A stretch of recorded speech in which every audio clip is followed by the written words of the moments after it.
Hello and welcome to another interview with BTN TV. I'm Michael Baker, Executive Editor with BTN, and I'm joined now by Clare de Bono with Amadeus. How are you doing today, Clare? I'm great. It's lovely to be here. Great. Thanks for having me. All right, well let's talk about where we are in the recovery right now, because we're here, so that's a good sign, of course, but what are you seeing at Amadeus? What sort of numbers are you seeing for recovery at this point? So it's definitely travel's coming back. I mean, if I'm talking to customers, they are incredibly positive. Many people are already saying that travel is either at the same numbers as 2019 or even exceeding. I was really encouraged to see the IATA numbers that they're talking about in just the last couple of weeks. Having had 2 years of almost refiling all of their predictions on a downward trajectory, they're now actually even come up with much more bullish trends and are believing that the recovery is happening faster. And our own data is really bearing this out. So globally, searches, which are probably the best indicator of forward demand, are up 3% on 2019. But in the UK, if we're looking really at regional travel, intra-Europe travel, it's up 35% on 2019, which is, I think, just hugely positive for us all to see those numbers. That's fantastic.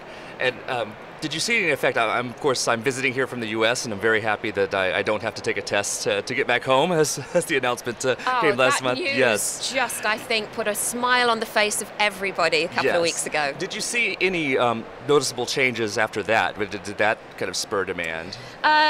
So I think it's been quite interesting to see that, whether it's specifically for the US or not, that the short-term searches are definitely up. So in May, for searches, just literally in June, as sort of the news came up, we did see this massive upswing particularly. So that immediacy of, as the news comes up, people then looking to sort of head out straight away is absolutely what the data's showing. Excellent. Are there any other particular geographies that are strong right now, or any that are lagging? Certain parts of the world still have restrictions out there. There are still over 100 countries which do have restrictions. Great to see the US is not on that list anymore. But we're really seeing as well that there's a demand for what we called savoring the now. So, I mean, I can tell you all about my holiday, but this real feeling of making the most of things. So for your wannabe Indiana Jones is out there. Searches to Petra are up 26%. Searches to Tanzania, if you want to go and, climb Kilimanjaro, go on safari, have that dream trip, then those are up over 30%. And for Lima and Cusco, they're up nearly 50% as well. So real excitement in going off and pushing the boat out and seeing some extraordinary once-in-a-lifetime destinations. That's great. And so kind of what's your longer-term outlook now? Because we have this, it's great that we have this excitement and this excitement to return to travel. Of course, we also have inflation and some of the other issues and some of the geopolitical conflicts around the world. So how does that all balance out in your long-term forecast right now? I mean, I don't think we can ignore the headwinds. Inflation, customer confidence is impacted as a result, and there's a definite war for talent and getting the staffing. 62 million people left the industry, according to the World Travel and Tourism Council, just in 2020. But what that I think has made is a real focus on, firstly, partnerships, coming together as an industry. I think that's really how we will come through all of this. Secondly, about putting the traveller, the customer at the heart of it all, to make sure that the services that we are offering are what they want. Real focus on personalization. And the other trend that we're really sort of seeing is digitalization. For for the the staffing challenges that the people are having, there's a focus really on automation. It's been really exciting to see some of the talks going on here is about helping people do more with less, because that's the situation we've got right now. Digitalization in terms of what's happening with personalization. We've got a big project underway with Marriott to help them be able to personalize their offers. Digitalization in the sense of helping the world get moving again. I mean, 2 years ago, there was no such thing as traveller ID for safe travel, right? Within a year, there was now a program to help people navigate that myriad of customer and government and regulatory requirements. So we've now had 15 million travellers that have been authenticated. It's one every second. 17 airlines with another 20 in the pipeline.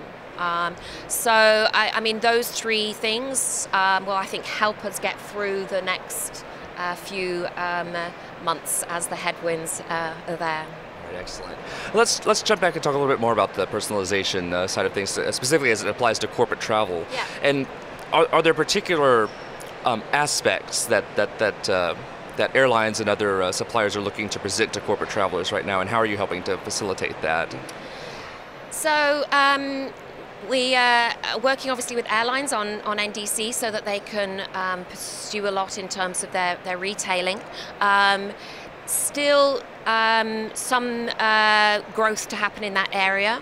What I've really been excited to see in terms of personalization and corporate travel is how some of the technologies are there helping people do that. So Citric is a great solution for corporate travel, and we've now got that embedded into the corporate workspace, Microsoft suite. So with Outlook, Calendar and Teams, and that as well is bringing the personalization from your previous trips, so we know what it is that people like to do and prefer, along with profiles and policies, and having it really embedded in the workspace for travelers. Excellent. Yes, we've been following this Microsoft Citric integration. We saw today the news that Microsoft is joining on as a customer as Citric as well. But let's talk about kind of where this is going, because I know it's kind of step by step, but what kind of eventually might I be able to do as a traveler? Is it like I'll get an invite through Microsoft Outlook and kind of just be able to turn that into a trip seamlessly? Well, first of all, I'd love to invite you to come and have a demo on the stand.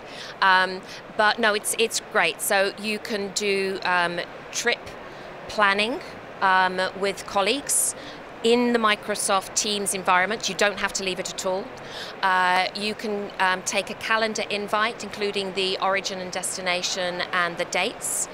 You can share your trip with your colleagues, and then they can click on a link and just book it themselves. And it's all within the Microsoft environment. So, it just feels part of your, day-to-day working life. Because what we're seeing is hybrid working is a fact of life, and people like the ability to work from home. They're connecting digitally, but they still need that personal connection for the really important moments. So travel isn't going away, but the need to integrate it into something which dovetails in with the way that they want to work. But come and have a look. All right, definitely.